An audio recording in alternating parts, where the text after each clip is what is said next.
Mic checks echo, I'm the sound of the brawl. Canvas creaks, flesh slaps, bodies rise and fall. Steel cage dreams, no escape. All pain, blood stains mixed with the sweat and the chain. Adrenaline surging my veins, spit fire. Crowd chants feeding my soul's desire. Turnbuckles tremble when my wrath collides. Glory's the belt and I'm taking the pride. The squared circle where legends collide. No mercy, just a wild ride. Lights flash, fist clash, can't resist. Boom, the squared circle digest.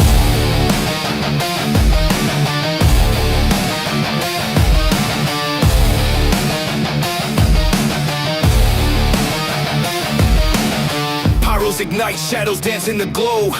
Ringside roar, it's a gladiator show. Chokeholds tighter than the grip of the night. Climbing the ropes to new championship heights. The mat's a battlefield, no room for doubt. Every move calculated, every scream a shout. The bell tolls louder than a sinner's regret. This is the place where the bold never forget. The squared circle where legends collide. No mercy, just a wild ride. Lights flash, fist clash, can't resist. Boom, the squared circle digest. The squared circle where legends collide. No mercy, just a wild ride. Lights flash, fist clash, can't resist. Boom, the squared circle digest.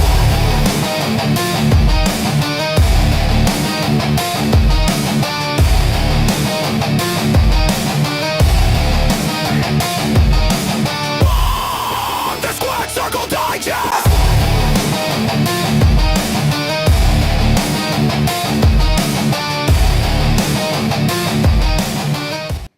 We are live. It is 7P, the place to be. The Squared Circle Digest already got in the chat. Cap for life, Adrian, no doubt. Me, Papa. I am Sean Stanley. That is the great Frankie Fresco. Apologize. Had some technical difficulties we were dealing with. Hopefully they are resolved now. Let me know if you can hear me that well, how I sound in the chat. Mr. Fresco, happy Tuesday to you, sir. Hey, excuse me. Sorry about that. Hey, what's up?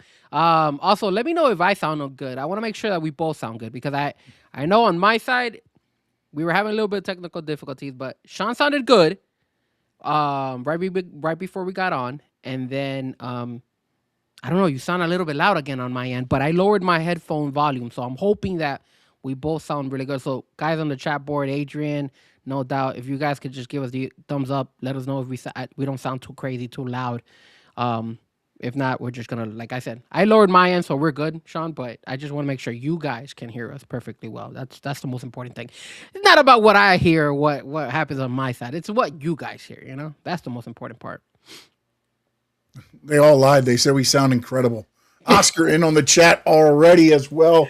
Appreciate all you guys. A lot going on in the world of pro wrestling. We're going to get started with now they say your mic's a bit low, Frankie.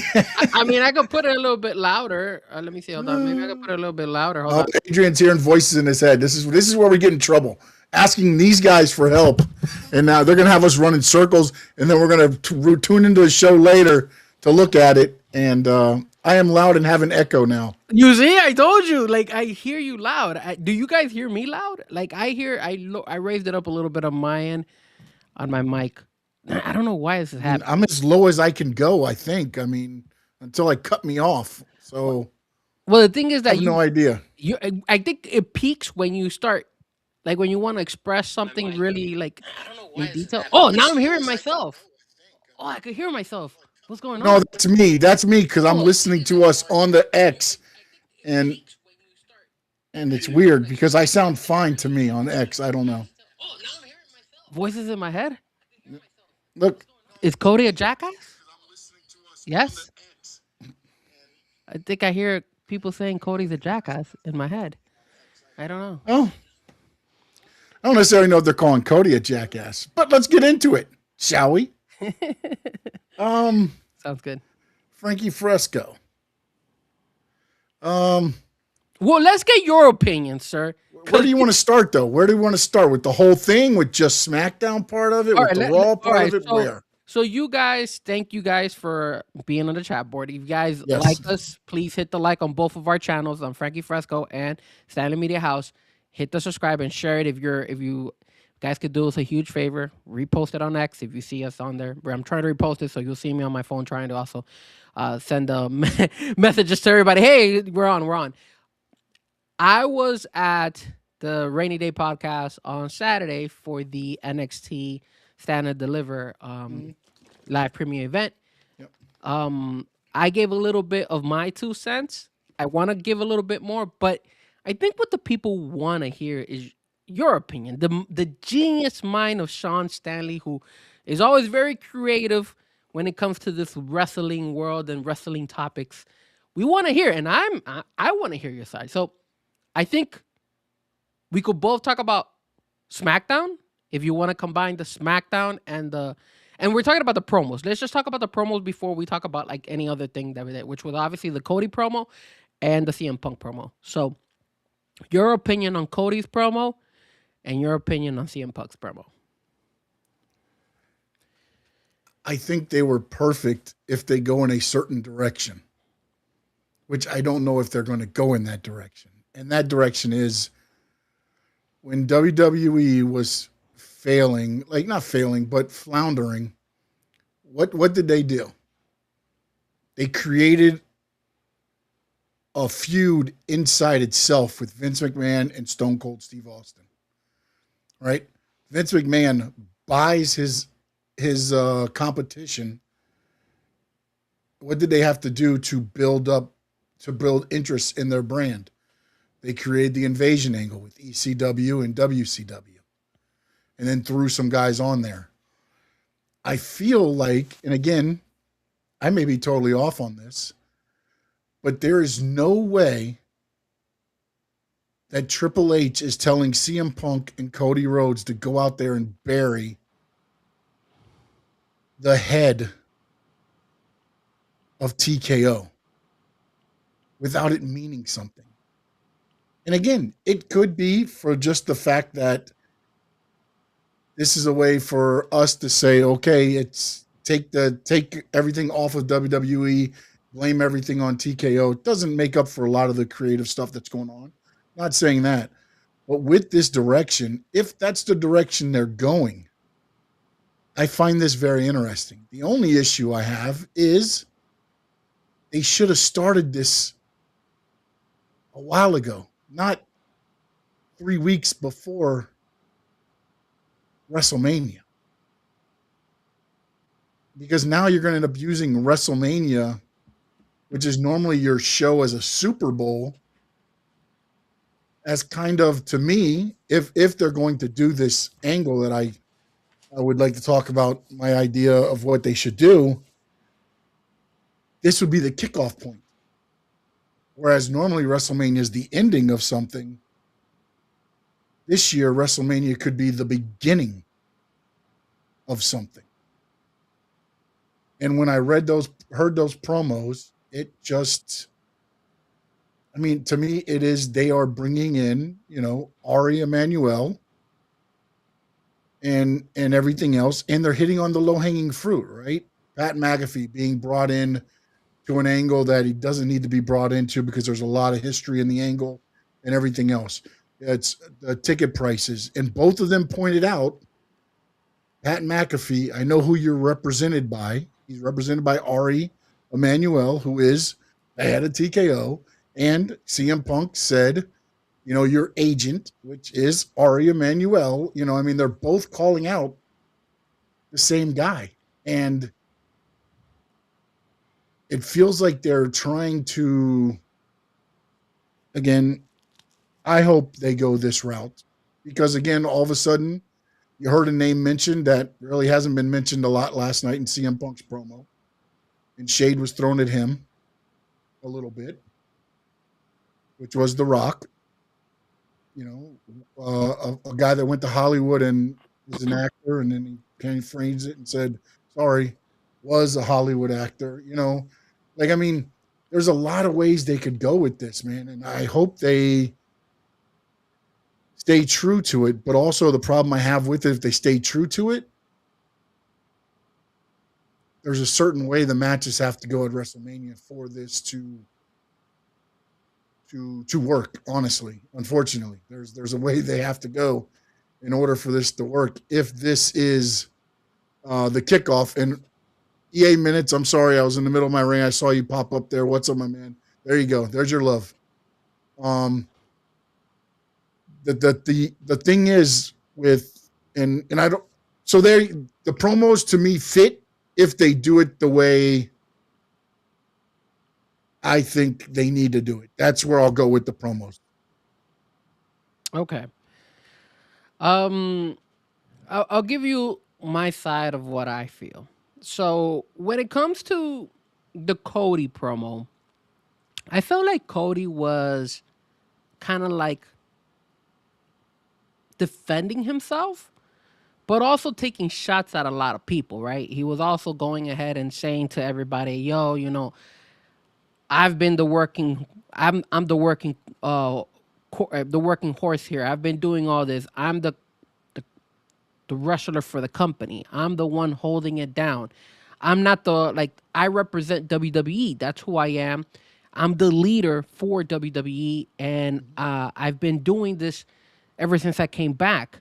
And towards the end of his promo, he was also saying, he was hearing voices in his head, which kind of in a way tells me that he kind of had to go. He's gonna take it another level, like to like a more personal and more physical level than ever before we've seen from Cody.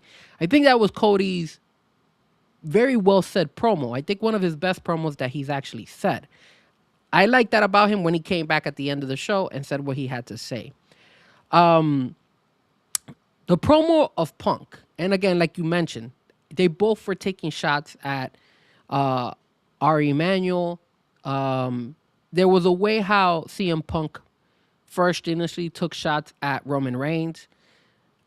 He keeps giving shots at Roman Reigns, and he keeps in a way kind of burying him to the point where I'm starting. When I was looking at WrestleMania's card, I was thinking about, hey, I think Roman's gonna win this, but the way Punk is burying the crap out of Roman Reigns, it's really showing me that Roman shouldn't win this match the way this is going, because you're calling him a part-timer, you're calling him somebody who just has everybody protect you, he has everybody around him, and then all this stuff. So you're kind of belittling the crap out of the guy. How can this guy who's you're belittling so badly beat you in WrestleMania, right? Like, so that's why I feel like if he's gonna continue to do this round, the way that they're selling this, when it comes to just the Roman CM Punk portion of it, I agree. I come to the point where I feel like CM Punk needs to win that match at WrestleMania. If not, that hurts CM Punk. Now there was some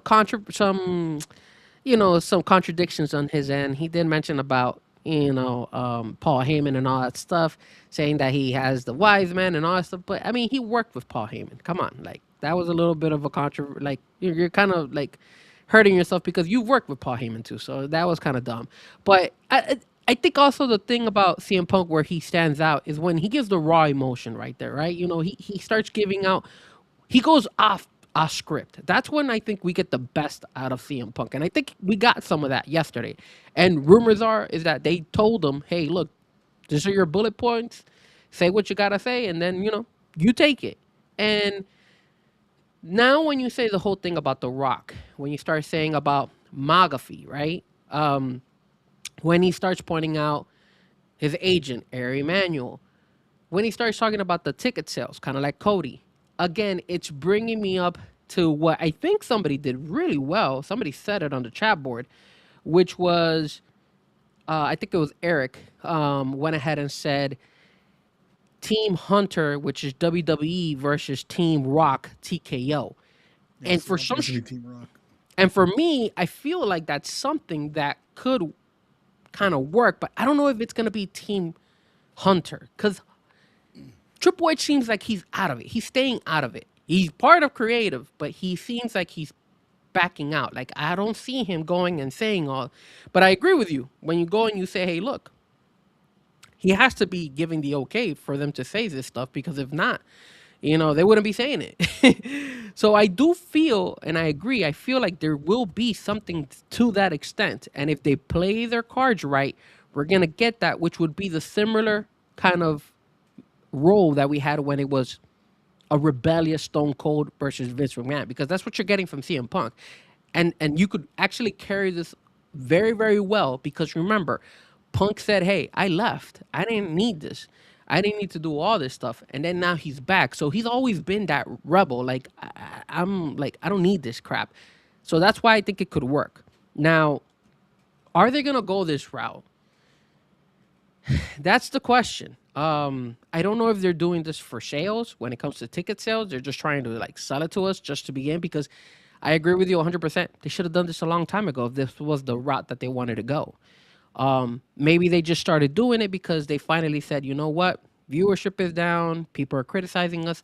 Let's give the fans what they've been asking for. Let's throw out everything up front for the viewing fans, right? Let's talk about the ticket sales. Let's talk about the SmackDown ratings down the drain. Let's talk about, you know, Cody, not nobody liking Cody, some people not liking CM Punk, all that stuff. It comes to the point where I don't know if they're doing this just for ticket sales and they're just going to brush it off, because I've seen this before, right? We've seen this before in a way. We saw it when they brought Travis Scott. We saw this when they brought The Rock. We saw this when John Cena became heel, and then it all disappeared. It just went all away. It was like and that's my issue with WWE sometimes, is that they've been so inconsistent recently. It's like they give us something, especially on the main, the main protagonist and antagonist right now, which is the head guys, Roman, Punk, Seth Rollins. And granted, we got injuries. There's certain things that happen, so obviously it has to change the storyline. But I feel like this inconsistency is what kind of puts a doubt in me to say, hey, this is the route they're going to take, or are they just saying this just to get more people to watch WrestleMania and more people to look at WrestleMania, in particularly because they're showing the first hour on ESPN2, and then on Sunday they're showing the other hour on ESPN, and they need ticket sales. So I don't know. That's where I'm a little bit confused. I don't know, Sean. I don't know if that's Here's the thing strategy or not. that I will say on this is, look, this isn't a thing that if they're going to do this, it's not just to get to WrestleMania, because WrestleMania would be the launch point of it. Because in order for this to work, if it's going to be, and for me, it's TKO versus WWE, which means it's Ari Emanuel pulling the strings for TKO, Triple H pulling the strings for WWE. The soldiers are CM Punk, Cody. You can throw Obafemi in there, because I think ultimately you're going to see a Hollywood-esque celebrity style for TKO, because that's what Ari Emanuel thinks it should be. That's why he said, hey, let's bring in Pat McAfee. Let's bring in, what is it, Lil Yachty? Is that who's with Trick? Who is it?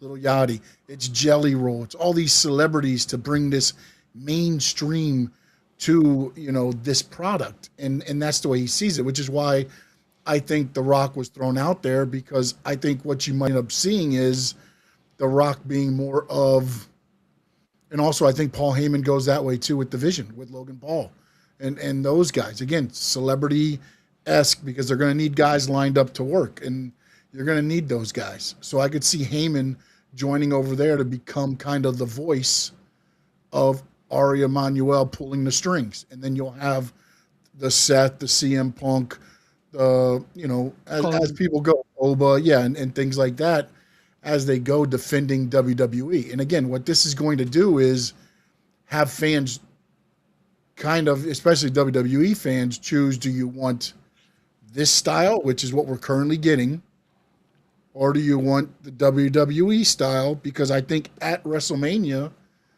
I think Cody loses to Randy Orton.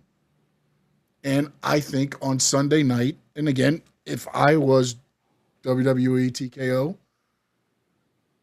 I have it where CM Punk is about to beat Roman Reigns, and I have The Rock hit the ring or hit the music or whatever, and Roman wins. And now TKO goes into the Raw after Monday night with both titles and in control of everything going on WWE. And then I would open Raw with Ari Emanuel and Gorilla telling Triple H he's been relieved and putting Paul Heyman or somebody else in that spot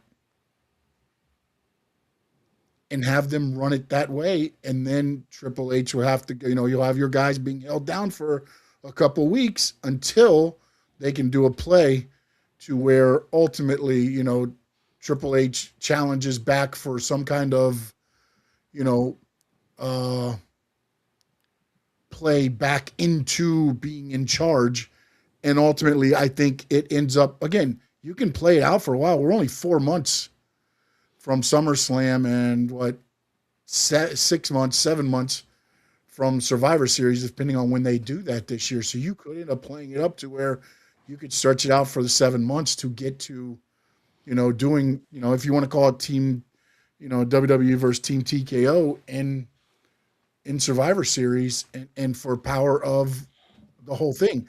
And by then, I think you've changed. And again, I think a lot of this also is being done now to take the stress off of creative. As much as you hear the stories of creative doesn't like it because everybody's getting involved, I believe that's more storyline talk than anything, because now they're not talking about Triple H's booking. They're talking about Ari Emanuel interfering. So now you have loosened up that whole, that part of this whole thing.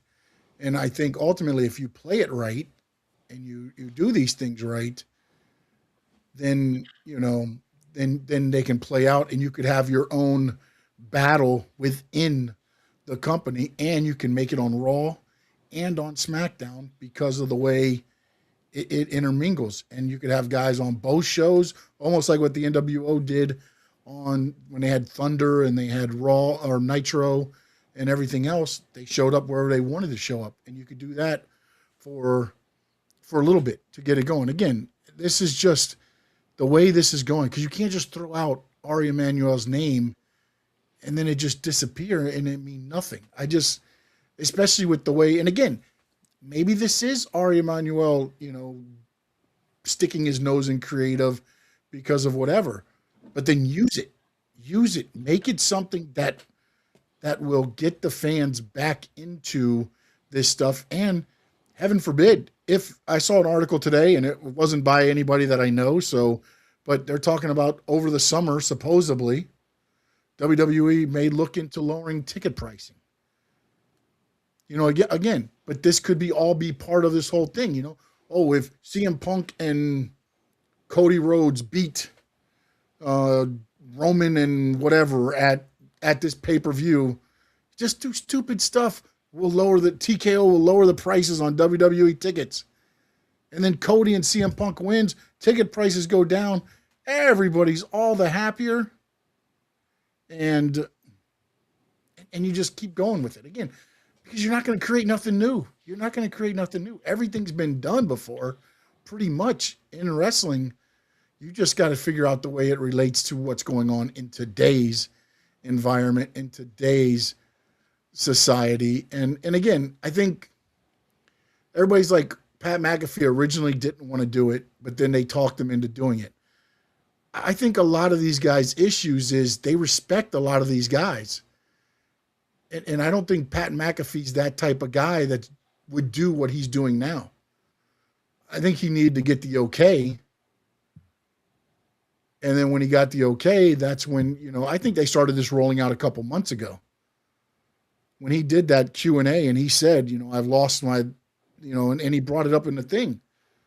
I think that was planted back then to get to where we are today. Now, again, you give McAfee a live mic, and does he go overboard a little bit? Yeah.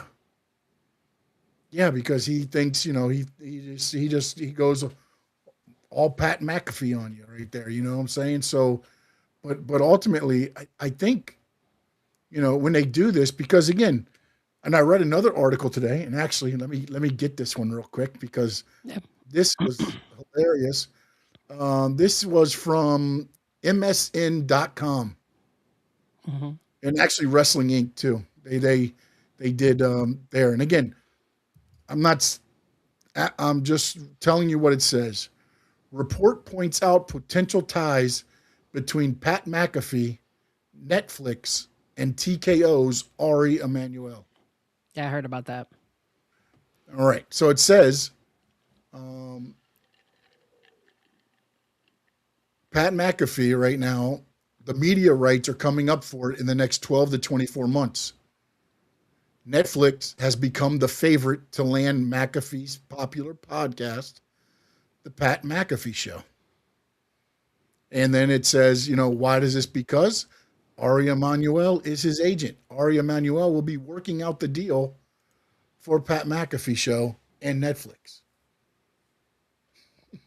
Yeah, I heard about that. I heard And you that. start throwing all of these things in, and these are little things that you can make part of the feud. Like, I love the fact, like with CM Punk kind of, taking a political, like, I approve this message, calling him MAGA fee, and all the little things like that. I mean, again, it's wrestling. You're 100%, 1,000% of yourself. You let it go and you let it hit and you let it see what sticks. But if they do this, and Ari Emanuel, and they, take over at WrestleMania, win both titles, the Monday night after Raw, he comes in and puts him as the boss, and I bring in The Rock as the final boss, and Paul Heyman will be my advocate or whatever he wants to call Heyman. Heyman can take on another whole thing. He's my guy that's running this. I'm not going to be at the shows. And then you have, a couple weeks in a row where it's Heyman on the phone talking to Ari Emanuel about what they're going to do. And then he relays it to Nick Aldis or Adam Pearce and says, this is what we're doing tonight. You can make something of it as long as you keep it going in the direction it's going now. I mean, you can't just keep escalating and escalating and escalating like these guys. And again, I think the reason Cody is good and so is CM Punk is when they're not really given a lot, it comes across as authentic. Yeah. It comes off as, oh, they really care. And again, I'm not saying they don't care either. I'm just saying it comes across differently than when you're just trying to get asses in the seats. Now it's you're playing with my livelihood. You're telling me this wasn't good enough when it was good enough. This match was about 20 years of friendship that one man's going to throw down the drain because the title means that much to him. But instead, you've decided to throw an NFL guy, a punter, into my storyline because you don't think this storyline sells. Because you're not happy with the way the ticket sales are going. So again, as I said, I think last week or the week before, it gets to the point to where TKO starts blaming the talent when in actuality, it's that people have to take out mortgages to go to wrestling shows. Yeah, no, I agree. I mean, look, at what you said, I like the fact that it would make sense for Randy to win, obviously at WrestleMania. If you can't have The Rock at WrestleMania for whatever reason, what you could do instead of having The Rock interfere for when CM Punk and Roman are fighting, you could probably bring out Randy. You could probably bring out Paul Heyman. You Yeah, could probably there's bring a out. couple ways you could go. You could bring multiple people who can fit in the I mean, storyline. honestly, at this point too, you've thrown Pat McAfee in there as well because he called him out. Again, if you want to, Oh, that is I a don't very good know. point. Yeah, I maybe don't know Pat how McAfee. much you want to throw Pat McAfee out there and in a thing, but it seems like Ari Emanuel wants him. There was even an article where Ari Emanuel wants him to start doing. I know he's doing some shows on Tulsa King and some other ones. He's doing an arc where he's like four straight episodes of Tulsa King coming up and stuff like. Supposedly, he said he could be the next Sylvester Stallone. I don't see that in Pat McAfee, but hey, you want to call him Rambo? He can be Rambo, I guess. Well, a lot of people were criticizing the fact that good storyline, wrong messenger, right? So a lot of people were criticizing the fact that it was Pat McAfee who has been chosen to do this. Now, for me, like you said, if they're building all this stuff up, they have to kind of put it all together, right? So they can't just go ahead and just throw it away. But like I told you, man, the inconsistency of WWE sometimes just kind of scares me to the point where I could see this going somewhere and then an injury happens or something and then they completely drop it. No, the injury thing will happen too. I mean, again, that would change everything. And then also the other thing too is, again, when you're dealing with these, not Pat McAfee and so much, but when you start dealing with celebrities and this stuff, there's a schedule. Like, Yeah. it's not like they can, again, and I was trying to figure out where the only way I can see Roman fitting in on this is with the correlation of the part timer, and then especially if the Rock is there, so it's the Rock and Roman again, and then ultimately you could have the falling out, and if you wanted to do the match Rock Roman, which has always been the get to, you could ultimately do that later on down the line with Roman coming back, because again, it's like what they did with when Kurt Angle and Stone Cold joined WCW for a while, and then Stone Cold came back home. It's like you can do those things, but you have to buy into this. It can't just be, we're doing this, get past WrestleMania, and then we'll go somewhere else, because you could get this on a trajectory to last at least till Survivor Series, where you could do the war match, and then you could still have remnants of everything from this being storylines leading you up to WrestleMania of next year, if you do this correctly. I mean, there's a lot involved here, but the problem too is now, again, that's why I said, like, Ari Emanuel needs to have a mouthpiece, like Paul Heyman or somebody there, because he can't be in at every show. And I don't know that I'd never seen him talk. I don't know if how he's going to come across on a mic. I know Heyman can talk and become the guy that you hate. I don't know how Ari Emanuel is. I mean, I've seen him on, MSNBC and things like that when he's selling stuff, but can he be the devious guy that you would have to be? Think about how VKM was when he, what did he do? He sacrificed his own daughter to the Undertaker when they were doing the ministry. I mean, there's just so many times where he was the devious one. So It would have to work where he's that extreme, just like Vince McMahon was. In you would order have for to, this- if he's going to be on TV all the time. Now, if they just do vignettes and they film it, they can get away with it, because then you can do so many takes and get the one you want. If he comes out live and it fails, this plummets. No Doubt says, do either of you still want to see The Rock wrestle? It might suck. I don't care either way. I don't think the match is going to be a 5-star match. And ultimately, I think what they would do is, why not just do a Samoan street fight? The Rock and Roman. It ain't got to be a wrestling match. You don't have to go out there and do arm drags and everything else. You're fighting for whatever. You know what I'm saying? If you do it that way, it needs to be set up that way. You're not getting The Rock for 30 minutes on a WrestleMania main event again. No, it'd have to be like what they did with the tag team match. The Rock came back. I mean, yeah, he hits his couple maneuvers that he always does, but for the most part, it was just a fight. It was whipping. It was everything else. For me, I kind of agree with Adrian. I just think he should just be the final boss and not wrestle. I think at the end of the day, I would like WWE, even though he is a huge part of WWE now, when it comes to the corporate side, I wish WWE would kind of stay away from The Rock. I wish they would go ahead and just try to create these storylines where The Rock is like not needed. And what's the best way to do it? Like, they name drop The Rock, but you don't need it, because we're going to carry that story, or we're going to assume that, hey, The Rock is coming, this and that. I wish WWE would hold off on that. That's why I wasn't too fond of them calling him out, but he is part of WWE and the corporate side now, so I understand why they And gotta that, but bring he's this family up. with Roman in a way, and like six times removed. He's a cousin or something.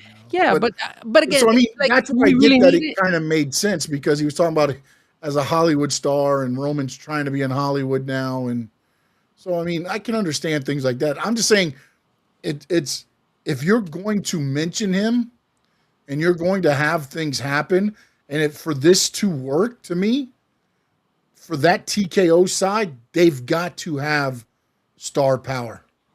Yeah. They've got to. It can't just be Ari Emanuel, The Vision, Randy Orton. I mean, I know Roman and Randy are stars, don't get me wrong, but there's got to be more to it. You know what I'm saying? Like more oomph besides Pat McAfee and then whatever else you want to do there. No Doubt says, what if he's too busy doing his AAA. He's El Jefe. Yeah, and he's being very successful in AAA. Yes, very successful. One of the best runs in a while. And this not only could be something good for like the up in like the old school wrestlers, but also the up and coming guys, the Braun Breakers of the world, the Trick Williams of the world. Those guys can probably get elevated off of this if they do go this route where you have TKO versus WWE, and then you kind of have the fans protect and be rooting for WWE to win over TKO. No, that, but think about this. Think about Trick Williams on Ari Emanuel's side. All day, man. You know what I'm saying? Then he shows up in movies and things. I think he already has stuff in the works anyways already. But now you start dealing on all that stuff. So now when you're on Ari Emanuel's side, you're getting the star treatment. What are you getting as WWE side? You know what I'm saying? Like there's little things they could work into this that makes it almost in a way. And again, this is very small way, where it's AEW versus WWE, but now it's TKO versus WWE in their own program. In their own program, because now WWE can look as TKO is trying to say, if you want to become a star, and even think about this with the women, Jade Cargill could go over with the TKO side. You'd have Rhea over. I mean, there's so many ways to where others can join in on this, and as you said, elevate them and make them a part of this show. And even guys you don't even think about, like little Kit Wilson. You know, as much as he wants to be the toxic and all this stuff, imagine him joining, you know, again, because you're going to have guys on that team that's going to have to get beat too. Just like what the NWO did. The NWO, I mean, I know it ultimately get to 150,000 people, but originally it was you had your main, like eight guys, and then they started bringing in a couple of the younger guys to be there because they had guys we don't want these guys getting beat on TV, so we feed them these guys. Those guys lose, and then they get these guys on the pay-per-view. You know, so you have to have that too, or else you're going to have basically pay-per-view matches every Raw or something is going to happen. Yep, absolutely. The WWE card, WrestleMania card, was announced, so it's official now. What matches we're going to see on Saturday and what matches we're going to see on Sunday. On Saturday, we got the main event, obviously, Rhodes and Orton. You're also gonna possibly Stephanie Valkyrie, Liv Morgan, possibly. And we'll talk about that if you want next. Gunther and Seth Rollins, Becky Lynch and AJ Lee. You got the women's Fatal Four, Fatu, Drew McIntyre, and then you got the 3-on-3, which is the division with I Show Speed against LA Knight and of course the Usos. Before we dive deeper into these matches, and of course we're not gonna talk one by one, but did you like the setup? Did you like these Did you like that they put these matches off for Saturday, or do you feel maybe they should have switched one with what we're gonna see on Sunday?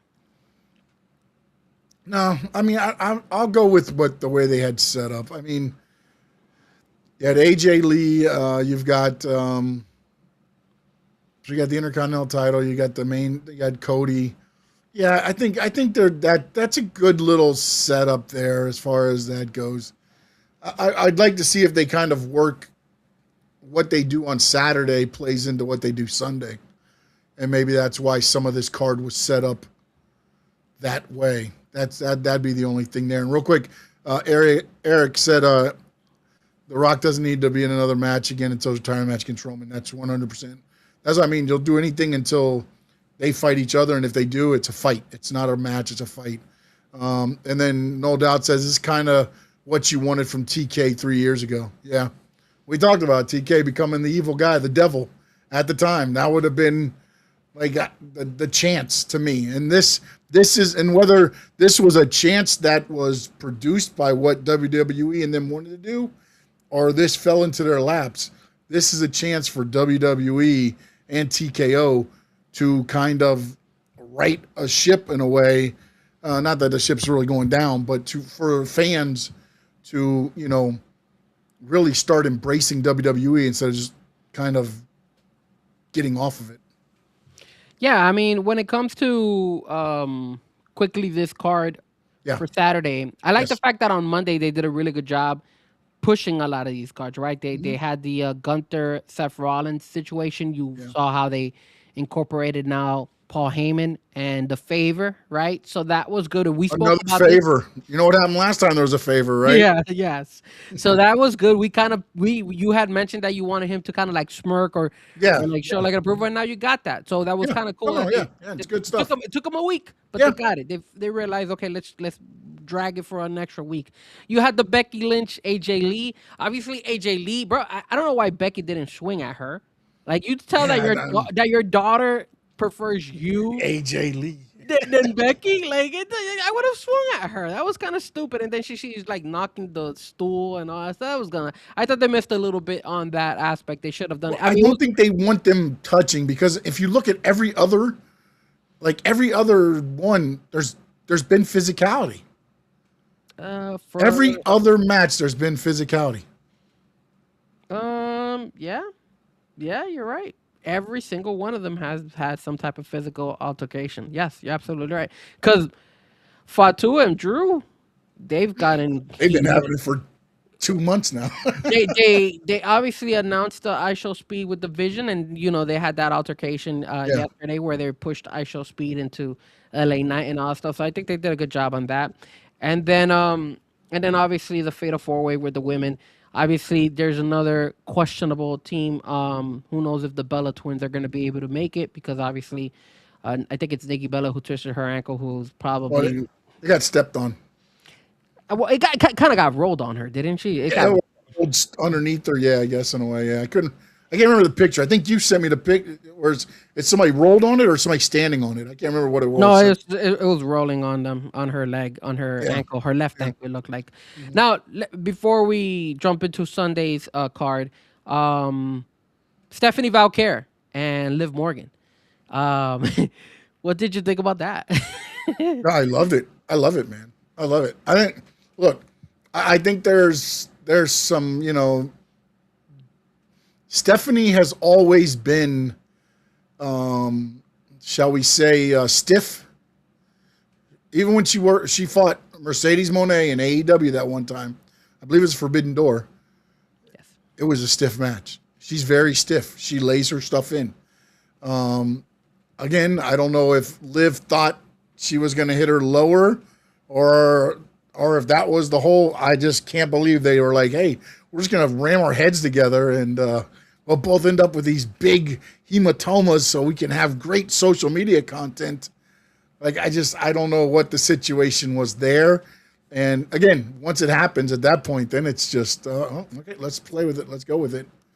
For me, I feel like these two girls have like actual beef outside of the wrestling ring. I think there's something personal there because there might be a respectful jealousy in there somewhere. Yeah, I do feel like that because I've seen that they've been taking shots at each other, not just by wording.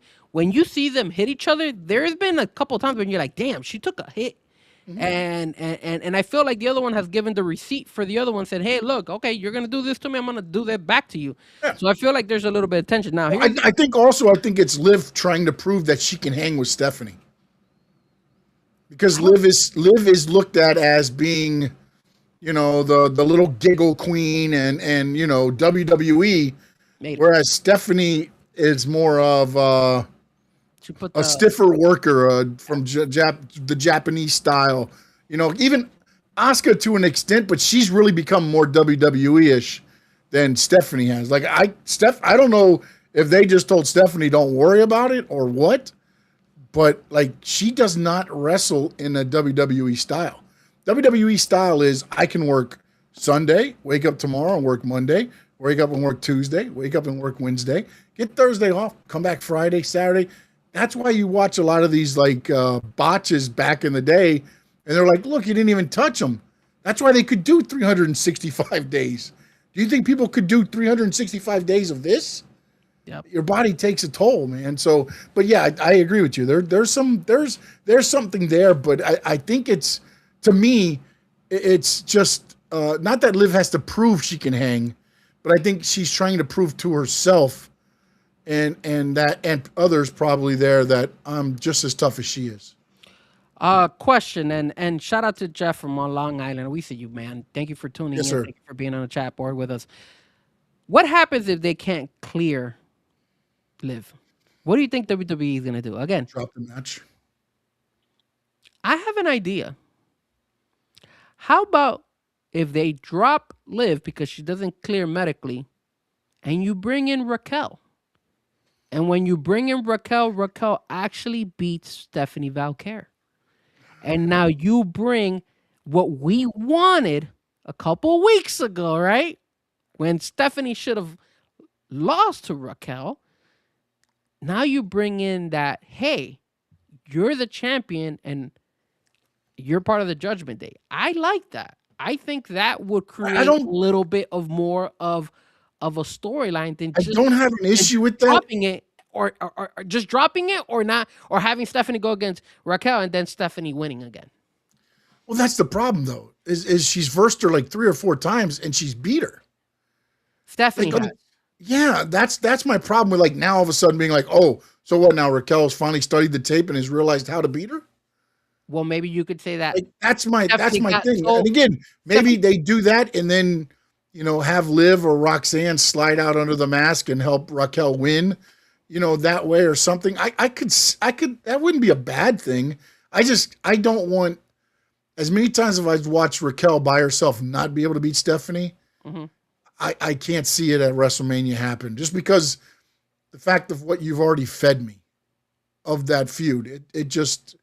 It wouldn't work for me. For But me, if they do put the title on her and they do it a different way, that I don't have an issue with that. I think the only thing what would kind of change here was that Liv got into Stephanie's head so much that now that Raquel takes her spot, she's able to take advantage of it. And yes, you would have to bring out possibly Liv or Roxanne or one of those girls. They don't even have to touch Stephanie, but just No, you just hit the music, Distract hit the giggle music of Liv's, and Stephanie just turns real quick, and then right into the Tejana bomb, and 1, 2, 3. I mean, it could be that quick. and I don't mind that. I don't want it to be, all of a sudden now for the 4th time, and then all of a sudden now Raquel beats her when we've already watched. I feel like it's been like 5 or 6 matches on Raw where it didn't happen. well, and again, I see Oscar's comment and everything. This only applies, in my opinion, if Liv can't clear. That's obviously the concern. Well, the problem is going to be is not that she can't clear. The problem is going to be, at what point do you give it a cutoff of clearing? Because you can't, because you have to build. If Roxanne, if Raquel's going to replace her, you've got to build it. And next week is the Raw heading into WrestleMania. So, like, you have to take a left. You don't have to build it as much because there is history between these two girls. you don't have to build it as much, but you have to announce that Liv will not be cleared. Oh, absolutely. Yeah. Or whatever the situation's going to be. I mean, I guess technically, though, it might be better if you wait till the day of the show and Stephanie doesn't know who she's going to wrestle. That actually is better. Yes. I mean, That throws us off even more. I mean, I could see it be Liv trying to be like, no, I'm cleared. And then the day of the show being like, and then it's announced Liv's not cleared. There's going to be a special opponent. And then that gives, Stephanie have to think about it. And then it'll be but again, Raquel has to have help to beat her. That's my only go say in that match is that there has to be a thing there. Now you're right there, but again, what they could do is just send anybody in a black mask out, as we've seen, and say it was Liv later on down the line. I mean, You could do that. again, you know what I'm saying? I mean, now- or Roxanne or whatever, or you introduce a new member of the Judgment Day with Liv in them by bringing somebody up from NXT. I mean, Yes, you could bring in JC Jane. Maybe she. that could be a thing for her. I mean, look, she kind of said her goodbyes. It looks like at the last. Well, and then not only that, but then technically, if it's JC Jane, she cost Stephanie that. She doesn't have to be with Liv and Raquel in them. She could just be doing it to take out Stephanie. And now you've started a feud for JC Jane with Stephanie to be her introductory feud. So you could do that. But again, there's got to be some help there. Bro. And remember, Stephanie dropped the belt to JC Jane. Yeah. So there's history between those. Yeah, there's history. You could definitely do that. That would work. Now, Oscar's saying if Liv medically clears, does she beat Stephanie with help? How about we hold off on that, Oscar? How about we hold off on That's next week's show. Our next week's show to let you guys know what our predictions are. So if you tune in next week, you'll know because obviously we'll do our predictions next week for WrestleMania. Now, on the opposite side, Sunday, we got Obafemi, Brock Lesnar ended really well. They even were duking it out after the show went off air. Trick and Zami, Jade and Ripley, Mysterio and Demon Balor. He's back, right? Yeah. Looks like that's they're hinting at. Punk and Roman Reigns. And then the interesting one, right? The one that kind of surprised us. Again, when it comes to the fans for WrestleMania this year are definitely getting treated compared to last year, right? All of a sudden, a 6-man ladder match, and you drop in Rey Mysterio into the 6-man. So they did a good job, obviously promoting the 6-man, the Brock, Obafemi, the Jade Cargo, Rhea Ripley, the Dominic Mysterio, Finn Balor. So they did that, and obviously the Punk and Roman. Going into that, because I know we've been like an hour into this already. So your take on Mysterio being added into the 6-man? Did you like it or did you not? Yeah, I don't have an issue with it because you've already had to go with Gunther and Seth Rollins instead of Gunther and Rey Mysterio, whatever that was going to be. So I don't have an issue with it because I think he fits into that match fine. The only issue I have is that this guy's been hurt most of the year, and now you throw him in with ladders. I don't know if that's a good recipe here, but hey, it is what it is. I have a question for you. Why, if you knew he was going to be cleared, why didn't you kind of... Because I don't think they knew it was going to be cleared, and then when Seth and Braun, because there's talk now that Braun is cleared. There is.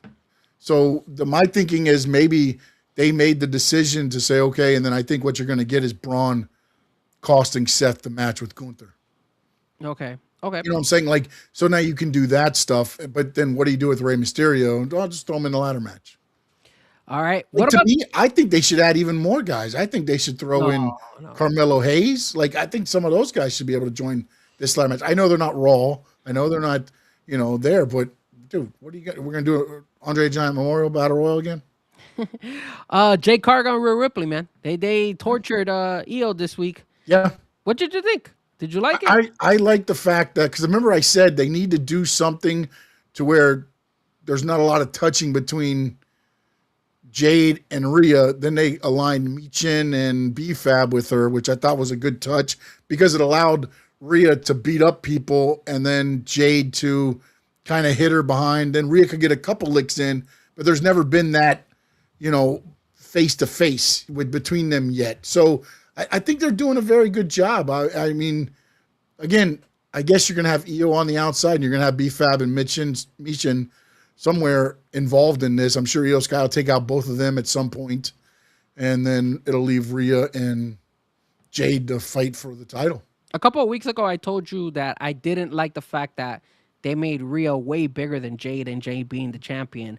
And I think WWE heard me because I thought that was the best thing they could have done was bring B-Fab and Michin and put in her with Jade Cargill. I think that made sense. It gave her own type of security guards. 100%. Rhea. And it made, again, that's what they did.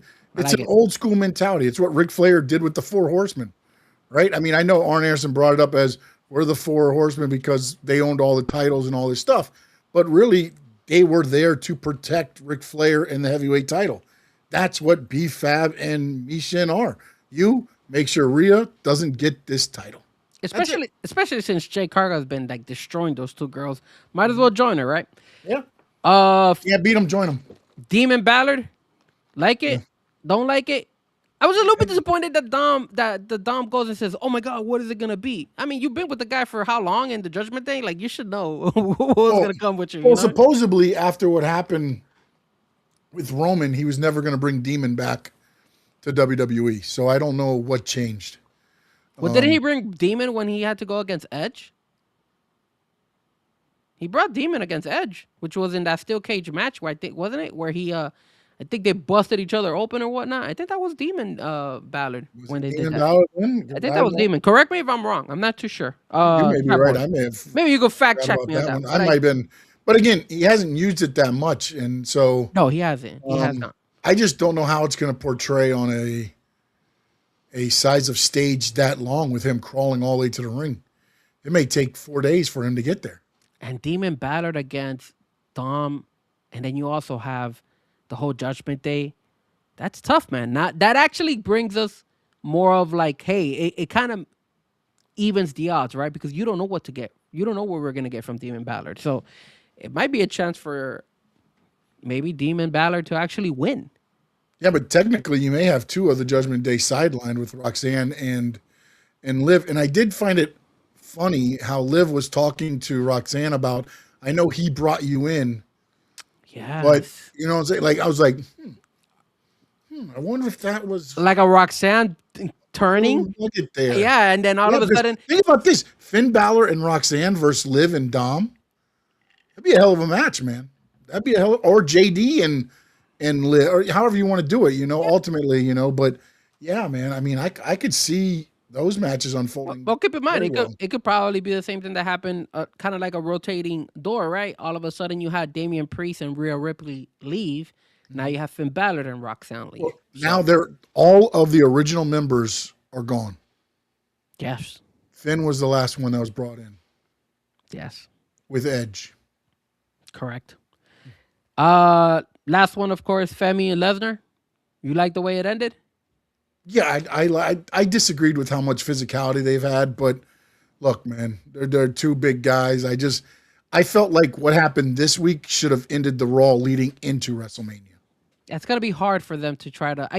What do you do this week? You don't do this. You leave it alone. You don't. Yeah, don't you have got Brock to. come. You don't even have Brock come in. You don't even have. Oh, I wouldn't even have Oba show up. Yeah. I wouldn't even. I would just be like, it's at WrestleMania. That's what happens. Yeah. That's it. Especially, I would play the package of this week and maybe a package of the whole build-up from the beginning, and that would be the Oba Lesnar part that I would show on this Raw coming up. especially since you probably want to see Roman and see what Roman's gonna say next week because of the whole CM Punk pipe bomb. Yeah. All right. Anything else you wanted to cover when it comes to Monday night and the promos? I think we went in for an hour on that one. Yeah, I think we did good. All right. Let's jump a little bit ship over here to. Yeah, I don't have your list, so I'm sorry. I don't know what my phone cut off and I got it. Don't worry. So we had a surprise last week. It was the return of the Judas Effect, baby. Chris Jericho making his way back to AEW. Probably disappointed a lot of you guys in the WWE world, but for me, I was happy, man. I thought this was something that wasn't expected. A lot of people didn't think this was going to happen. Sean, it looks like Chris Jericho took more money. He was offered more money from AEW than WWE. My question to you is, sir, did he make the right decision? Is AEW the spot he should have? Is AEW his spot, or should he have gone to WWE? I think it depends on what he wants to do. And again, Jericho's been around where I think he still wants to have more in-ring time, which is why he went AEW. Myself, I think WWE probably said, look, you could have a couple of in-ring performances. We want to build you up, and probably by next WrestleMania, induct you in the Hall of Fame or something. I'm spitballing here. And then he looked at it and said, okay, I can go there for more money. I can have my own creative. And also, I do wonder this. If Chris Jericho telling them no and going back to AEW put any of this other stuff into effect, meaning why would he want to go there instead of being here? And I said their TKO with the ticket pricing and everything else has put so much pressure on these guys to perform and creative and everything else. And look, I'm going to make more money. I'm not going to have to do as much. And there's really no pressure. Because with Jericho on the thing, it's like MJF. When Jericho appears, the ratings go up. I'm not saying they, go through the roof. Don't get me wrong, but just like with MJF, when he's out, the show kind of fizzles a little bit. He comes back in, they raise up. Same with Jericho. This to me, perfect for him. I don't know if he burned any bridges. I don't know about all that stuff, but to me, the only thing, look, dude, you're getting paid. You don't have all this BS stress, and you can go and be you. Kudos, man. Welcome home, Y2J, Judas Effect, whatever you're going to be now. Welcome home, Chris Jericho. For me, I think. But I do not want to see him wrestle every week. Sorry, that's it. For me, I think he made the right choice, not only because he was getting paid, but because I think WWE pitched them the fact that, hey, if you come back to WWE, it's going to be a retirement thing. And then Gunther was going to kick your ass and beat you at the end of the day. And the way that we saw John Cena tap out, the way we saw AJ Styles lose, I wouldn't be surprised if Chris Jericho was going to lose as well. And who are you going to feed Chris Jericho? Because it's a whole year. So I don't think he could hang with the young cats anymore. You would have to feed him against the old cats, which would be the CM Punks, the Roman Reigns, the Randy Ortons. How many of those matches do you actually see Chris Jericho winning? How many of those matches do you actually want to see? Yeah, exactly. Look, Chris Jericho can still go. The man's, but again, when you're fighting those guys, you're expecting, it's expectations. It's Y2J versus Randy Orton. Because again, if they brought him back to WWE, he's probably going to be one of the list or whatever. You know what I'm saying? So you get the expectation of, oh, Jericho and Orton, this is going to be awesome. I mean, a lot of people have been criticizing CM Punk, saying that he's slow, that he's not the same Punk. Imagine Jericho. So you bring in a Punk versus a Jericho, how many people want to watch that? Some people, maybe not a lot. So I feel that by him going into the AEW world again and returning, like you said, he has creative on his hand. He could choose who he wants to fight. I think there's some really good matches still out there for him. I mean, we still haven't seen him against Will Ospreay. I know he has history with Will Ospreay outside of AEW. So that's a good... I would like to see that. Big list for him there, buddy. I would like to see that. I'm not going to lie. It would be nice to see Will Ospreay against Chris Jericho. It'd be pretty good. And I also still think, no homo, but I still think Chris Jericho looks pretty good for his age. So I think he can still hang. Do I want to see him wrestle every... I think he can still perform, and he can still. I don't think he can be the Chris Jericho he was against like a Will Ospreay. I think that's passed him by. Like, I'm very interested in to see what happens now with Brian Keith and Big Cass or Big Bill, whatever the hell he is now. They disappear. That's typical AEW. Well, they just turned them back into the outlaw Brian Keith and Big Bill or whatever, and now all of a sudden Jericho's back. There you go. Maybe they bring the learning tree all of a sudden. I don't know. Maybe you know how it is with AEW. They'll ride with something. I like the fact he did come out with the Judas Effect music. I like that. Yeah. I thought it was a great showing. Great to have him come out at the beginning of the show, right before they did the MJF thing. I mean, I thought it was good. I have no qualms about it. I think he made probably the better decision for himself. I agree. All right, our next topic is MJF, and he had some words to say about main event in AEW, sir. Now, you brought this topic up. You mentioned it to me. I want to make sure I got the right thing that he said, because I think he was saying, he had mentioned something, if I'm not mistaken, that Tony Khan likes to bring in like 20,000 different matches, and then he has to main event the final match and grab the people and have the people invested. The people are asleep already and burned out, and now I got to go out there and do, I go kill myself, basically. But he did go out on a limb and said that that's why he's so good, because he's able to reel the fans back in to actually tune into his match and wake up again from after 8 hours of sleep of watching like 50,000 matches to tune in and watch it. Do you agree with that? I personally don't agree with that. I think, look, man, the last MJF that I liked, to be real honest with you, that was wilding for me was when he was with Adam Cole. That was my favorite MJF at the end of the day. When I look back at him, I like that. I also liked a little bit, also, I'm not going to lie to you, the MJF that he was like the American MJF. That was the only one that I kind of liked as well, when he was going against, who was it? Will Ospreay. Not only Will Ospreay, no, against the Mexican guy, Commander. I think it might have. Oh yeah, he did the thing with Commander too. I think it Yeah. was before he got So hurt for the 13th time. so so for me, I think those were the good moments for MJF. But I mean, I'm not gonna lie to you. I mean, I like MJF. I think he's really good, but I think he gives himself too much kudos than what he actually really is giving us out there. I think he's kind of like you said, he moves the needle, but not to like CM Punk moving needle when he was in AEW. That's just me though. Yeah, but here's the thing, man, and what he's saying is that it's hard to be the main event of an AEW show because by the time you go out there, you've watched guys jump off the top of cages. You've watched guys go through panes of glass. You've watched, everything else. Syringe. Well, that was actually a main event, though, wasn't it? That was actually the main event. Yeah. So I mean, so that's the stuff you have to do to get somebody to go, yay, But again, I think it was very tongue in cheek. I think it was again one of those things because he also said, and I think actually no, I'll wait because I think that's the next topic that we're going to talk about. He said something else about what Tony Khan should do. But I think it's very tongue in cheek with what he said. But then I go because I don't know if you know this, but there's a pay-per-view this week. For AEW? For AEW, yes. Is it this weekend? It is this weekend. Do you know how many matches there are on AEW Dynasty right now? For tomorrow? Or for Saturday or Sunday. When is it? April 15th. What's April 15th? Or Sunday, April 12th. Sorry, April 12th.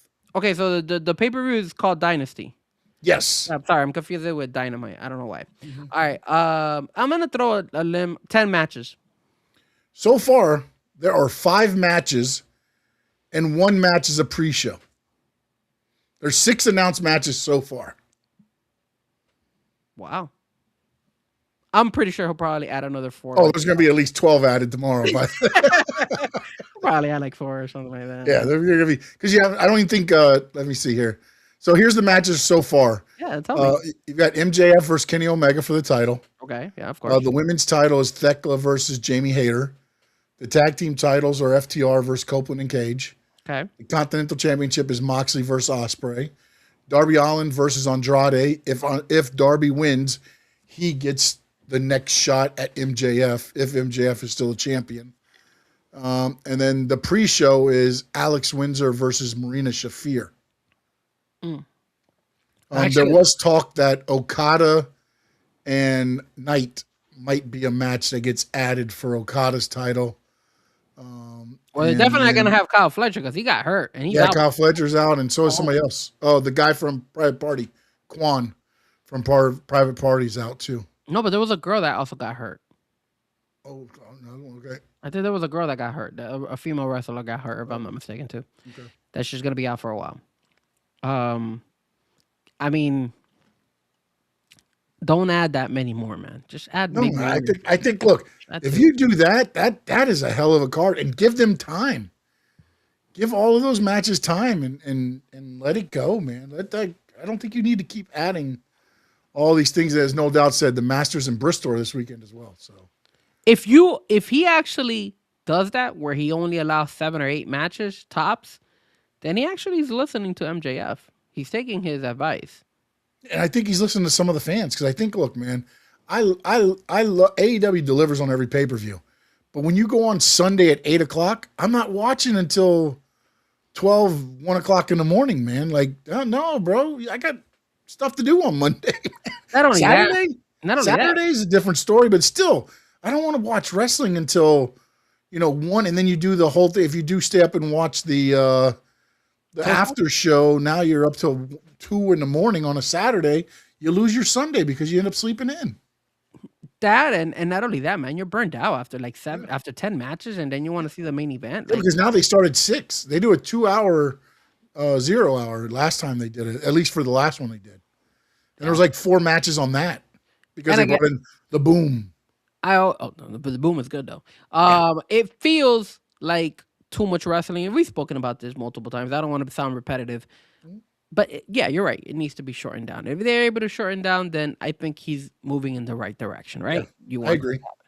All right. On top of that, you were gonna mention, and it's something that we were gonna talk about, is the fact that not only did he mention that too many matches in Tony Khan's repertoire of pay-per-views, but he also pitched something to Tony Khan. He went ahead and has pitched a documentary, Wednesday Night Wars, which we remember a couple years ago. It was AEW on Wednesday and NXT on Wednesday. Mhm. And he also says that he pitched this because a lot of the NXT wrestlers are now in the AEW world. So why not do a documentary about that? Sean, talk to me, bro. Is this a good idea? Because I'm not gonna say it's a terrible idea, but it would really make you like. Here's my problem with this. Okay, it's like saying, let's see, what team could we use here?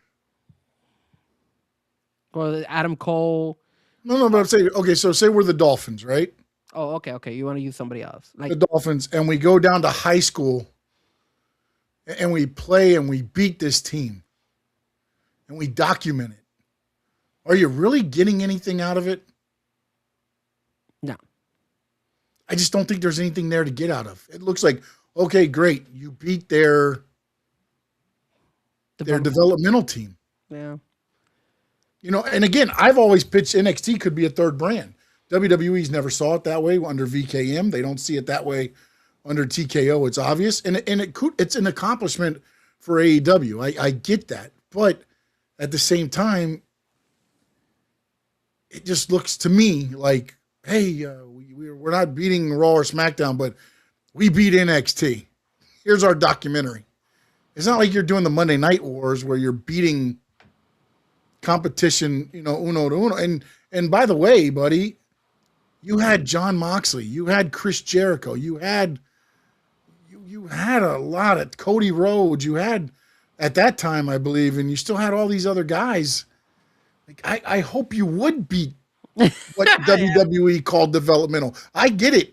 A lot of those guys had talent, but unfortunately, the brand wasn't put on up like it should have at that time. It wasn't. I thought NXT at that time, when it was black and gold, was probably better than some of the Raw and SmackDowns at some points because VKM just ran everything back on those shows because there's nothing else to watch.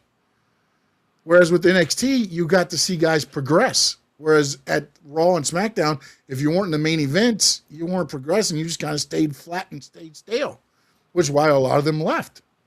So I don't know, man. Look, man. I mean, kudos. It's an achievement. It's an accomplishment. But I don't know if it's going to come across the way MJF has planned. Is my only thing.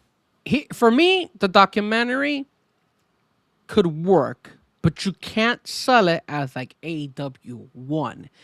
You have to sell it as the Wednesday Night Wars and just give us both sides. Give us what AEW was doing to try to get the better ratings and then now you have the inside scoop from some of your wrestlers. So you're going to have to ask Adam Cole to be on it, Will Ospreay to be on it, a lot of these guys to go ahead and kind of spill the beans. Will Ospreay wasn't in there. I'm sorry, not Will Ospreay. Swerve Strickland. Swerve was there. O'Reilly was there. Roderick Strong was there. Right.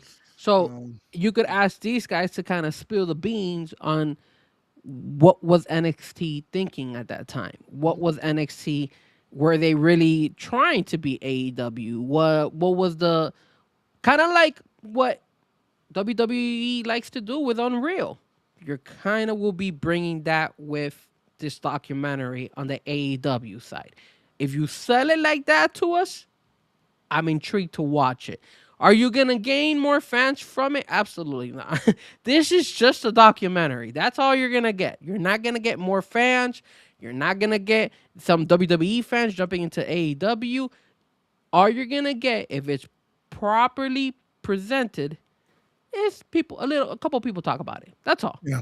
And I think at the end of the day, if that's what you want, I don't think it hurts them. And Oscar, I don't know. I get what you're saying, where it needs to be sold as AEW being another big brand of wrestling. But the problem is you're beating a developmental league in the documentary. I mean, it'd be like them boasting that they're beating TNA right now. Like, you know what I'm saying? I mean, like, But that's why you can't sell it like that. You can't sell it. All you got to do is just sell it as, hey, this is what was behind the scenes during the time of Wednesday Night Wars between the two. Tony Khan saying, hey, look, man, WWE is trying to come and compete with us with NXT. Well, then let's throw them this stuff. Let's throw them that stuff. Let's do this. Let's do that. And then you get the side of the wrestlers. Swerve, Adam Cole. only question I would have is I want like Swerve would probably, but I wonder some of the others if they're going to Spill the beans. not only spill the beans, but actually make it Entertaining? juicy. I think Adam Cole would. Because Adam I Cole. think so, man. I think Adam Cole wants to go back and be on the Hall of Fame and stuff like that. I don't know about all that. I think Adam Cole is done with WWE, to be honest with you. I don't think so. But again, I I think think he was done with them until Triple H took over, and then again. But right now, Adam Cole's worry is concussions and everything else. Right now, he's got bigger beans to worry about than anything like that. I mean, he can't even fly to go to shows, so I mean, he's pretty far away from even thinking about going back in the ring. But it'd be cool to hear him on those documentaries, I guess. I think they won't lose anything if they sell it like that. If they do sell it as, hey, we beat NXT, then I do agree. It loses steam because you're right. NXT was nowhere near the level of AEW, or you wouldn't expect it to be, especially because of the names on the AEW side compared to the names on the NXT side during that time. So, one last topic of the night. It also kind of correlates with documentary, and that was a big announcement yesterday, was that Netflix will be going ahead and dropping the Hulk Hogan, Terry Bollea documentary on April 22nd. My question to you, sir, what do you want to see from the documentary that you've probably never heard before? What's up, Memo? I don't know. I don't know what I haven't heard before. I watched the trailer, and he's like, "Oh, you want to know the real story behind this? If it got some real stories behind some of the stuff and the way stuff went down, I think I'd be interested in that stuff there. I mean, again, I would really. I know there was talk where he was talking about when he was with the NWO doing drugs and drinking and thing with Rodman and things like that. Like, I mean, it's difficult, man, right? Because the man, Terry Bollea, no longer here. This apparently was his last interview he did. I'll just watch it, man. I don't want to pick it apart. I'm not going to sit there and talk ill of a man who's passed away. Maybe he accounts for some of the things that, quote unquote, or knock on wood or whatever it is. There's stories of, Hulk Hogan and the way he handled some things. If he goes into accountability on those or tells a story behind it, gives his side maybe or something. I mean, I think I'd be interested in that. I just don't know. I'm not going to go in with expectations, man, because I don't want to look at it either way. I'll just watch the story of Hulk Hogan and the man outside the ring, Terry Bollea. I know they have his ex-wife on there, the kids' moms, and talking about all the things that went down during that time. So that'll be, interesting to see, because you've heard so many different things from so many different people. Your Bubba Love Sponge stories. You've got the different things of how things happened. So to hear it in his own words, I think would be pretty good to at least. And again, the problem too is, and again, this is where I don't like speaking ill, is, are you getting Hulk Hogan? Are you getting Terry Bollea? Because in one of the pieces on the trailer, Linda Hogan, I think was her name. If I remember, Hogan knows best. If I remember the show correctly, I think Linda Hogan, she says the problem was the lines blurred on who was Hulk Hogan and who was Terry Bollea. So that's the other thing that I'd be interested to see where it goes in the interview. Is it Terry Bollea, or is it still Hulk Hogan? For me, I took some notes down. On this documentary, what I'm curious to see is obviously this is Hulk Hogan's final interview, right? Before he passed away. So I want to see what was kind of like his final words before he passed away. I want to know if he talks about his health struggles, about his back issues, about what he was doing to try to like make his life after wrestling feel kind of normal. Like Well, I do know he does talk about his back issues in the trailer. He's doing workouts and he goes to stand up and he's like, "Oh, that's the back." there you go. Are you sure that that's him? Maybe it's not you, Sean, because I know that sometimes I've seen you say Oh that. no, dude, my back is screwed right now. Well, your back is screwed. My knees are completely Yeah. messed up, and so are my ankles. So they're terrible right now. But I am interested to see that. I'm also interested to see because I saw that. I think Bret Hart actually is in this interview, is in Oh, the documentary, I didn't see him on the trailer, but I didn't. and Know a lot. word on it is that he calls him out, saying that Terry Bollea, aka Hulk Hogan, was a liar. So I guess I would like to see Those are the more. stories I was talking about to see which ones he accounts for and which ones he. So I would be interested to see like what his WCW days were like the whole situation of like him holding Bret Hart back, the fact that how much control did he have in WCW, and then the whole NWO. Maybe he goes into some stuff that we haven't heard before. I would like to hear that from the You know documentary. what I would like to hear? There's What? two stories I would like to hear. One, the finger poke of doom between him and Kevin Nash Oh, I got nah. when Kevin Nash laid down, and the other one is the whole thing that happened with him, Vince Russo, and Jeff Jarrett.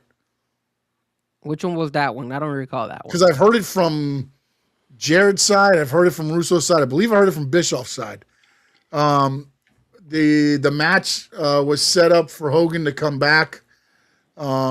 Jarrett was, I believe, going to beat him to become the WCW champion. Then when he got to the show, he changed it because he had control of creative and said, "I'm going over." And then Vince Russo said, "I want you to go out there and just lay down and let him pin you." So Jarrett goes out there. They do the whole thing. The bell rings. He walks out to the middle of the ring. He lays down. Oh yeah. Hogan puts his foot on him, 1, 2, 3, and then he looks at Vince Russo and he goes, "That's why WCW is in the position it's in because of this right here." And so then they go on to thing, and apparently Hogan left the building with Eric Bischoff. They got on a plane, and at that time, I guess they fired him or something. So when he landed, he found out he was fired. So there's a whole bunch. Then he sued WCW, and there's a whole lot of things going on in that whole part of it there. Another thing I kind of also wanted to see from him is if he talks about his fans, about towards the end of his career, a lot of people still didn't like him. A lot of people didn't mess with Hulk Hogan. A lot of people were not. I mean, they would boo his ass, even when he was trying to sell his beer. Well, there So was a tumultuous situation that happened there, and I don't know if he'll grab into that situation. That's the part where it'll be interesting to see what he gets. Again, I don't think he knew this was going to be his last interview. It just turned out to be his last interview. So I don't know if there's really going to be a lot of, unless maybe he knew it was going to be his last interview. I don't know. maybe the documentary doesn't work that way until now that they see that he passed away. Because I'm not too sure if maybe the documentary was fully complete before he passed away. Yeah. But if it was complete and maybe they went ahead and started adding other stuff into it to kind of correlate everything and say, okay, look, this side as well, that side as well, this and that, to kind of show us the true Hulk Hogan, the true Terry Bollea at the end of the day. Why? Because this is his legacy. We don't know at the end of the day if in this documentary they're gonna treat him as a hero or if he's gonna be a problem. Like that's what I'm curious about too. Like, is this documentary gonna help his name or is this documentary gonna bury him? Again, More the with funny thing is the title, I would say, would be to help him. But sometimes they do that, and then it's a whole different thing because it's Hulk Hogan, Real American. So that's kind of what, again, he started with the Eye of the Tiger intro, and then he went to Real American as his intro. That was how he really became known with his entrances at WWF at the time. So, and then again, he made the Real American Federation, right? The wrestling federation that's going on. That was why that was called that, especially made Real American Beer. So, I mean, Real American comes through his brand there. So, again, that's another thing, like you said, that's going to be interesting to see. Do they go, full Hulk Hogan, or do they actually get into the issues of the career of Hulk Hogan?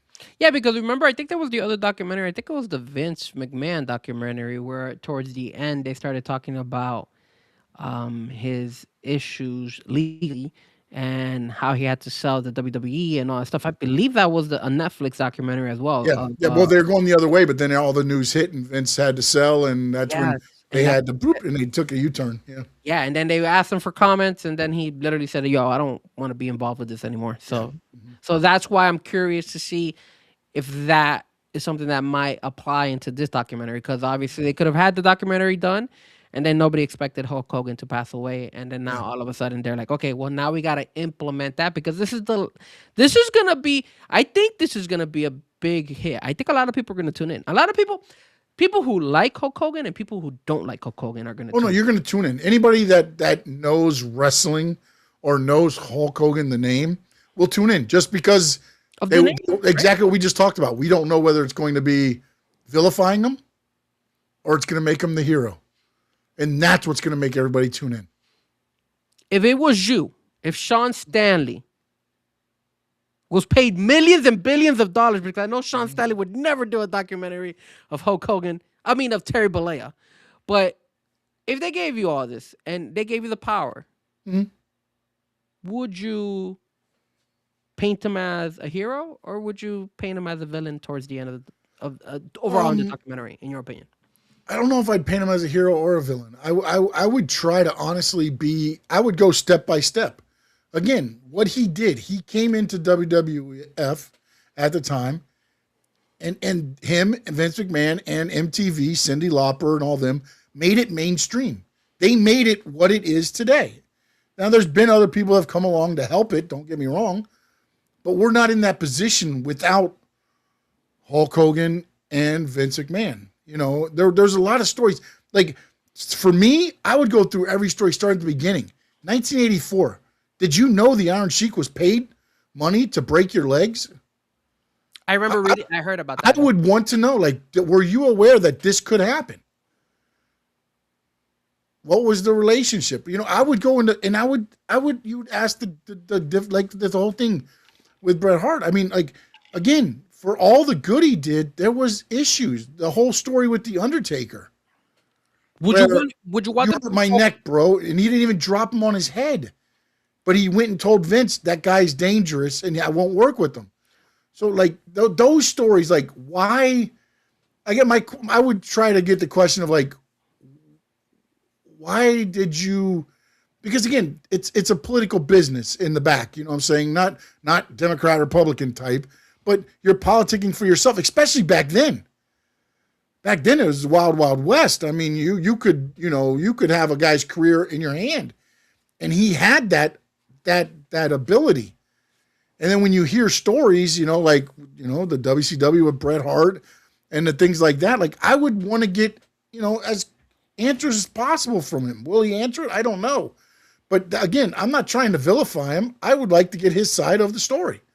What was your side? I needed to take care of my family, and I wasn't going to let The Undertaker become bigger than me. I would rather hear that side of the story to understand, because I get it. I get the business. If I'm up at the top, why am I going to? Unfortunately, back then it wasn't, hey, let's help the others get up. No, it wasn't. It was, hey, I'll wrestle him, but he's got to make it work. You know what I'm saying? It's not like it was today where guys get in and gals get in and they work for each other. It was a tough business. And you had your favorites and you had your guys that you wanted to work with.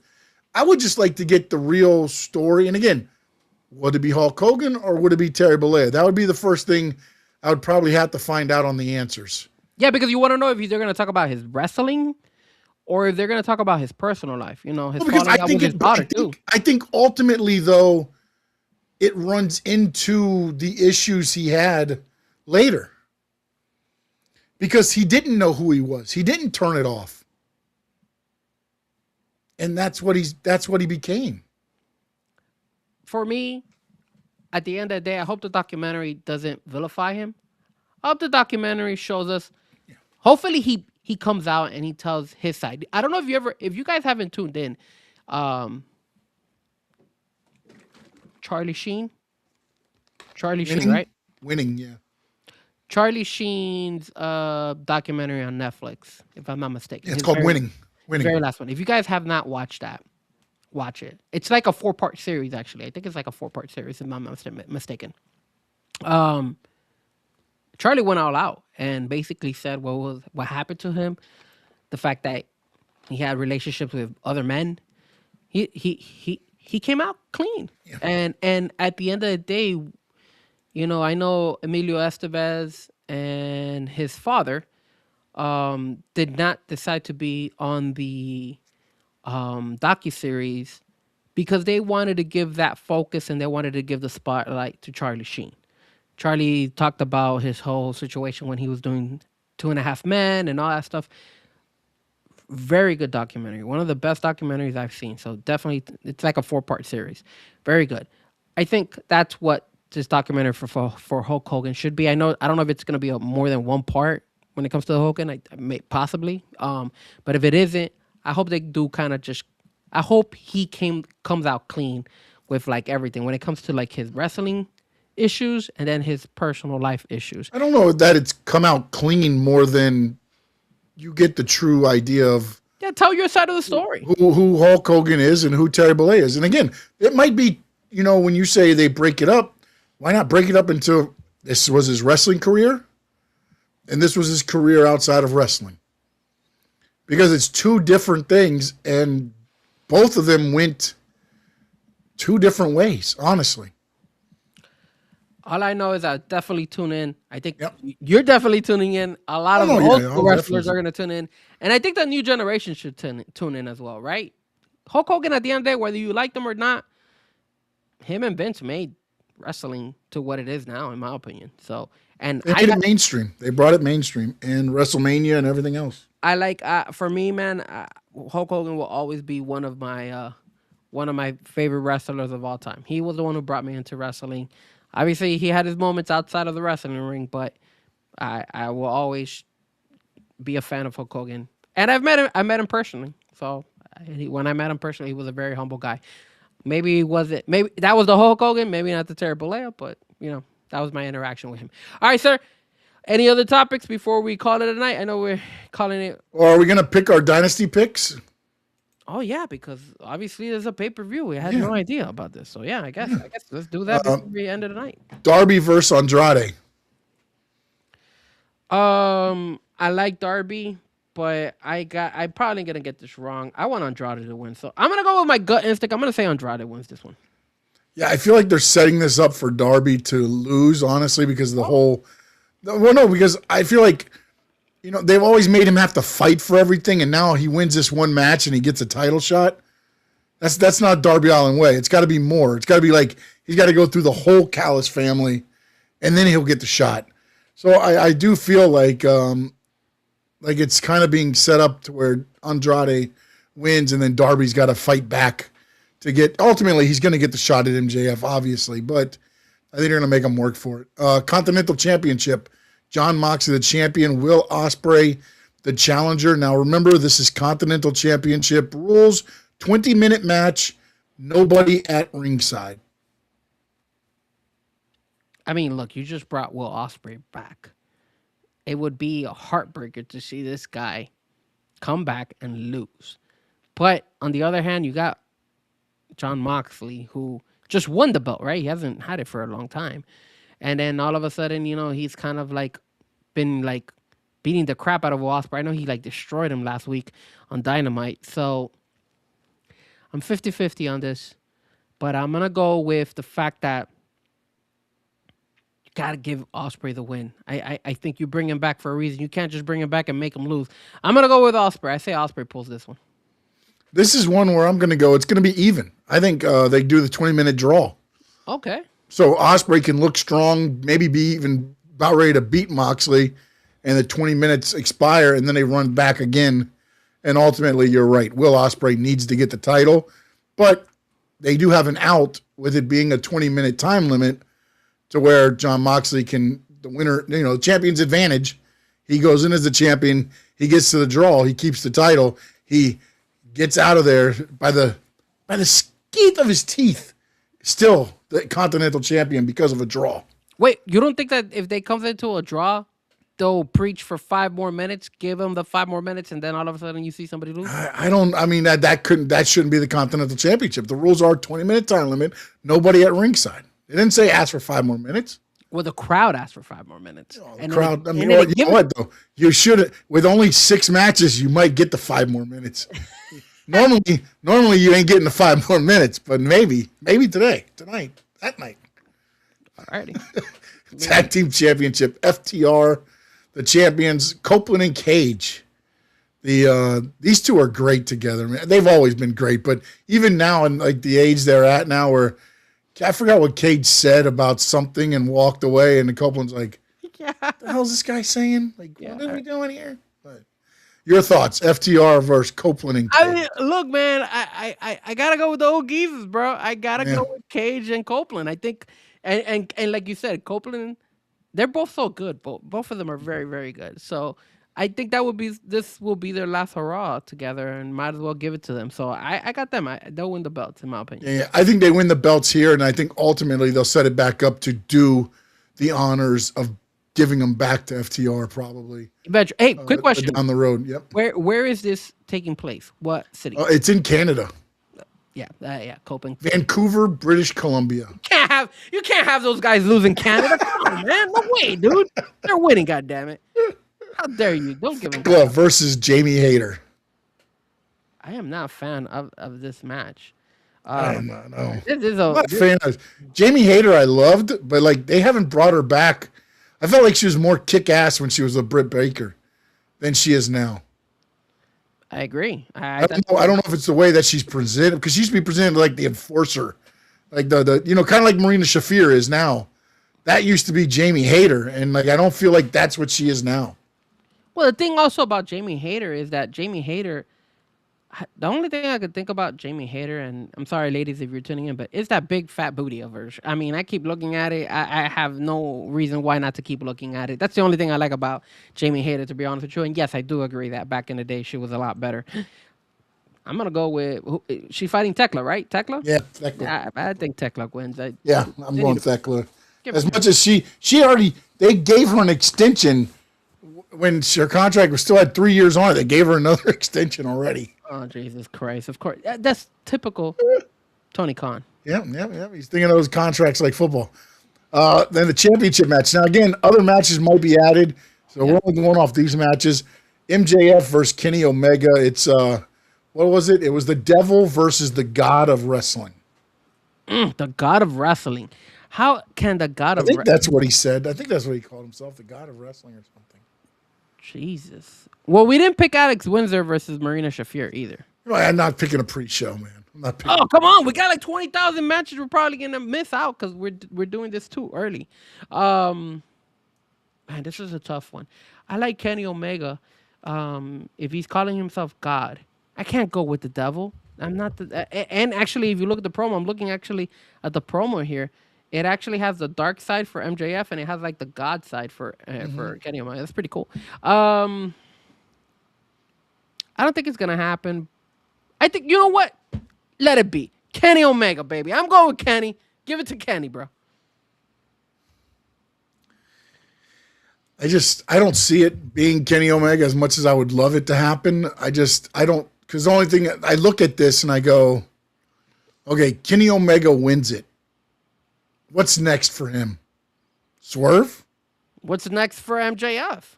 They've already got Darby. You've got Will Ospreay coming back, and you've got All In coming up soon, which is in Ospreay country. So do you do Kenny Omega versus Will Ospreay, or do you do MJF versus Ospreay? You can't do Kenny Omega with Osprey because then Osprey would have the Continental Championship unless you're trying to make him a double champ. What are you talking about? Because he's going against Moxley. I don't have him win the title. So then how the hell is he going to jump from losing against Moxley to the He heavyweight? didn't. He had a draw. But he just came out of a loss if he loses to Moxley. He doesn't lose to Moxley. It's a draw. The time limit expired. He still loses because he hasn't beaten him. He hasn't won. But he beats the gotta run it blood out of back. him. No, you don't have to run it back. Of course. Don't have to run it You're going to leave it on a draw? Yeah. He's there for blood. He's there to get back because he hurt his neck. No, you can't. Yes. This is like the playoffs. You're not just going to go and call Playoffs? it a draw and call it a day. No, Playoffs? You got to have a winner or a loser eventually. I don't see. I mean, Darby would be the next, but Darby could be the champion for either MJF or Kenny Omega. And if you give Andrade El Idolo the win, you could probably put Andrade versus Kenny Omega. I think that would be a pretty good match. I think they ran it once before. Why not run it back again? That's just me. Hey, you're not gonna pick it, but I'm gonna pick it. Hey, Alex Windsor, baby. I want her to win. Yeah, Marina Shafir never wins. She doesn't. She's the tough badass, but she never wins. It never hurts her, honestly. It doesn't. She just doesn't win. I like Alex Windsor, bro. She's cool. Yeah. No, I like the tag team. Her and Hater together. What are they called? The Cuckoo Birds or something? What are they? I have no idea what their names are, but Hold on a minute. I be focusing more look it on. up. You be focusing on more of the names. I'm focusing more on. Sorry, guys, the booty. That's what I'm focusing on. The booty. That's what I'm focusing on. And Alex Windsor right there. You know, she'd be showing her booty out there. Not the best, but still shows her booty out there. So, Alex Windsor. All right, sir. I guess that would be it. One of our picks. Hopefully, I'm pretty sure they'll add like 10 other matches, but we won't be there to go ahead and pick them. So, They're called the Brawling Birds. That's what they're called. Wow, the Brawling Birds. I like those birds. Anything else, sir, before we call it a night? No, I think that's it, man. I think we finally hit everything. Nice. Anything else in the chat?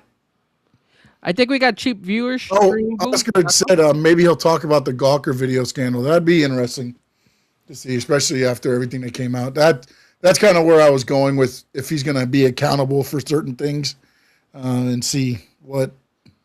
What was the Gawker scandal? Well, actually, no, the Gawker I think was the sex video, right, with him and Bubba's wife. Oh, yes, it was like no, but I think that was still $100 million. That's where everything came out too, though. I think in the video, it had the comment that he made and. All right, hold on. I think I could have. The incident happened in 2012. Gawker posted a 30-minute edited video of Hulk Hogan having consensual sex with Heather Clem, the wife of radio host Bubba, the Love Sponge.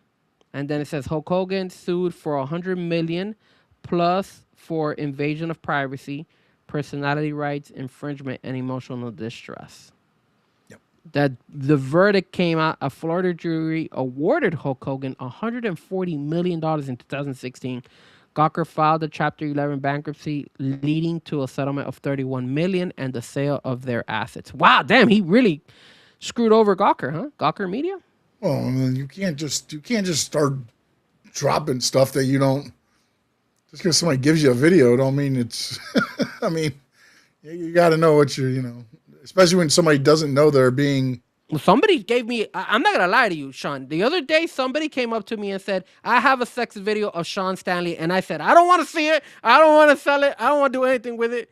I'm leaving it alone." That's a damn lie. I can tell you now. But also the thing too with Hogan, I believe, with the Gawker video was he honestly didn't know he was being filmed. Oh, okay, yeah, then that's messed up. That's the part that where there's Tyler Helton. He's got some breaking news. A few breaking news here. Tell us, Tyler, what breaking news We do you got- have? MLW breaking news. All right. Let us know. We'll talk about it. We'll mention it. I didn't know about the Gawker video. I remember hearing about it, but I don't. Maybe they will talk about it. Secretly funded by billionaire Peter Thiel. Oh, okay, yeah, I remember this. Wow. The case forced Gawker Media to shut down and triggered it ultimately bought. Oh, it got bought. Oh, I didn't know this. This is interesting. So the case forced Gawker Media to shut down and triggered a ultimately bought out by Univision. Univision bought them out? It was the famous example of a often discussed in media law as a potential First Yeah, Amendment. that's where the show TMZ came from. Oh, see, I'm I just didn't know kidding. that. I'm kidding, man. I'm kidding. I don't know. I'm kidding. Oh, and okay. Well, obviously you're kidding, but I'm talking about the the Univision. Yeah, I didn't know Univision brought them out. I Well, mean, maybe that's why Univision started showing that they show that wrestling. They show that Mexican wrestling as well. They used to sell it. I don't know if this show is still, but they were showing Mexican wrestling. They were showing they have AAA. AAA's on there, or was. and they used to show not the UFC, but like a Mexican kind of like, what do you call that? UFC, I guess, Ultimate Fighting. I don't know. MMA. MMA. There you go. MMA. There you go. It was like an MMA. So Oh, it's good. Trevor Lee and Lady Frost signed with MLW. Okay. I knew Lady Frost was going there when she got let go by AEW. I didn't know Trevor Lee. Good. Yeah, I like that. I got to see him on a stream of CCW wrestling the other week. He was there. yes, Lady Frost getting a good opportunity over there as well. That's not bad. Yeah. No, MLW's not bad, man. They got good stuff, and their stuff's on YouTube usually, so you can watch it. And I think the problem they have is keeping the talent because their contracts are not as good as because they're not getting a whole lot of TV. I don't know if they did TV. Tyler, do you know? Did they get a TV deal yet? I know there was talk that they were going to possibly get a TV deal, but I don't know if it came through. Well, I will say What this. they've been showing their stuff on YouTube and their YouTube channel and stuff, and it's been fun. It's been good, man. Well, I will say this. This girl, Karrion Kross, I believe, is the heavyweight champion at MLW now. he's been doing a hell of a job over there Yeah. too. He's been very entertaining. He actually, did you see this? One of his promos, he was name dropping a whole bunch of stuff of WWE. Did you see that? Yeah. He was dropping a whole bunch of WWE things. So I was, Yeah, like I said, I still think he's ultimately this is all part of a thing where he's going to end up running something back to it. And then the other thing I thought was interesting was, oh man, just had on the tip of my tongue when you said, oh man, oh really? MLW Fusion is back soon. yeah, okay. I heard that. I just didn't know if it was. I don't know what the whole actual finality of that was going to be. Who was it? Oh, MLW. There was a thing with what's he now? Bishop Dyer. I think Baron Corbin's name is now Bishop Dyer. I think is what it is, or Bishop Dwyer, something like that now. And he was on X talking about, like, somebody posted a thing about Baron Corbin, a match that he had. So he went on and he made a comment, and somebody was like, "You would be a Baron Corbin fan. All you do is talk about Baron Corbin like he's this and that." And he goes, "I am Baron Corbin." dude, what are we doing here? You're going on. Oh man, it's Harry. That's crazy. Oh no, Karrion Kross has 4 championships. Wow, he's doing the Mercedes Moné thing now, huh? He is. Kross. Taking that Matt Cardona role too. Ultimo Cross. Going everywhere to wrestle in the indie Ultimo world. Cross. I like it, man. Yep. I like it. All right, I appreciate you, man. Appreciate you. Gotta get in earlier though, man. We're about to be ready to check out here. We are. We are. Let them know where they can get you, Frankie Fresco. As you mentioned, Frankie Fresco on all social media platforms, on X, Instagram, Facebook, TikTok, anything you can find. Also, don't forget to follow me. Don't forget to follow my channel, Frankie Fresco. Hit that like, hit the subscribe. And this weekend, if you guys don't know, I'm a DJ. So if you're in the South Florida area, we are holding the Twitch meetup. So anybody who is a DJ out there or is just loves music, we're going to be having different events. This Saturday, we're going to be at Blackbird Ordinary DJing out there. So I'll be out there as well. And on Friday, to start off, we're actually going to be at Skatebird. So I don't know if you guys know where Skatebird is. It's like a place it's close to Barry University. If you follow my social media, actually I should have the story linked up right now on my social media. So if you guys want to come and check it out, that'll be pretty cool. We're gonna be there starting at 6 o'clock, and you'll have all the DJs. You'll have some special DJs out there also DJing for Skatebird. So it'll be pretty cool. It's Skatebird is on 533 Northeast 83rd Street, Miami, Florida. Um, it'll be a good way to network. So if you like music, if you like the DJ world, if you like all that stuff, come check us out at Skatebird. There's gonna be food. There's gonna be happy hours. There's gonna be music, and of course, my friend DJ Bounce DJ, who's sometimes a regular on the show. He's dropped on a couple. He always acknowledges the tribal chief. He has his school, his DJ school there. So if you ever want to be a DJ, hey man, you could check it out. He's gonna have some DJ lessons out there for you guys, for the girls and the guys. So check it out, man. It'll be a pretty cool thing. We're gonna be out there from like 6 to like 10 o'clock at night. So check it out. I was just about to ask Tyler where he was at because he says, I'm thinking about starting DJing class soon. And he said, wish I was in Florida. Yeah, man, Tyler, bro. Like I mean, think about it, dude. Like, do it, man. I started DJing about 11 years ago, and one of the best things that's ever happened in my life. You know, I was able to meet so many people. I've networked. I now work with DOS Audio. I've DJed for the Marlins. I've DJed for the Miami Sharks. I've DJed at cruise ships for Norwegian Cruise Line, Royal Caribbean, Carnival Cruise Line. I've done it all, man. I've worked with just like what Miami Music Week. I was working with Frank Walker, Alan Walker, all these electronic DJs that were there, Bonnie and Clyde, Vinny Vibes, who's a big one of Pitbull's DJs on Pitbull's Globalization. He's very well known. He has a show on Fridays. Sky's the limit, my friend. I mean, my boy Mecha Don, he's the DJ for Enrique Santos for Y100. So it's like, and this was 11 years ago. I started by just going to a festival. I went to a Life in Color.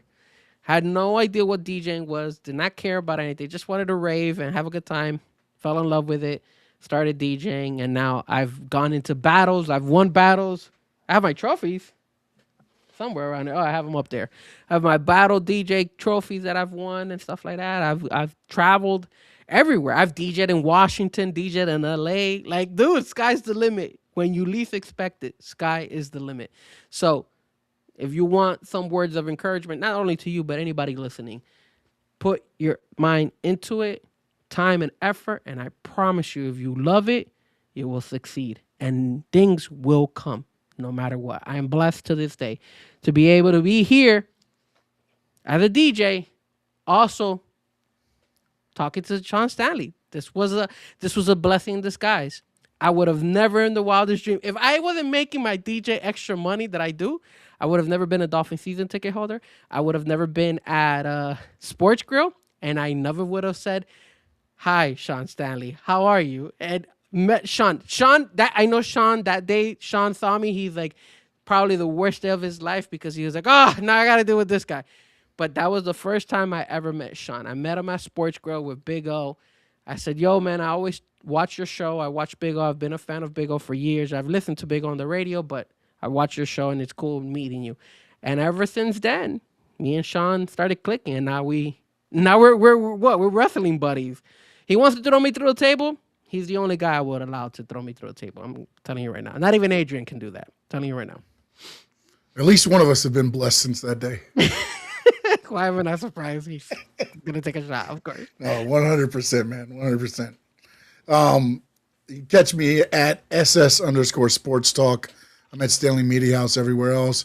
Make sure you hit the YouTube channels, Stanley Media House Network and Frankie Fresco. Hit that subscribe button for both. I want to thank everybody that was in on the chat. Oscar, Tyler, no doubt, of course. Let me see who else. Me Papa was in there. Oh, we got to get this one right. Pretentious Groupers 3. Thank you for your day. And their official DJ Memo was in as well. Adrian was in as well. I know Sammy popped in. Jeff from Long Island was in as well. Eric Murias was in as well. I want to thank him always being a part of the show. And make sure I don't miss anybody, Sammy. I'm scrolling with you too. I'm looking. Richie. EA Sports was in as well earlier on. That was Richie TWE. Make sure I just don't want to miss anybody, man. I'm going. Appreciate everybody that's in on the chat with us every week. Cap for Life was in early on. It's like we're right there. We're like I'm looking at it at the same time. Yeah, and then there you go. So if I missed anybody, not on purpose, thank each and every one of you for spending your Tuesday night here with us. If you're on X, Twitch, Facebook, however you're watching, please jump on over to the YouTube channels, Stanley Media House Network and Frankie Fresco. Hit that subscribe, hit the notification. We're here every Tuesday at 7-ish. Mondays, I talk NASCAR with No Doubt, Spencer. And then on Fridays, it's South Florida Sports Unfiltered with Adrian from the Rainy Day Podcast.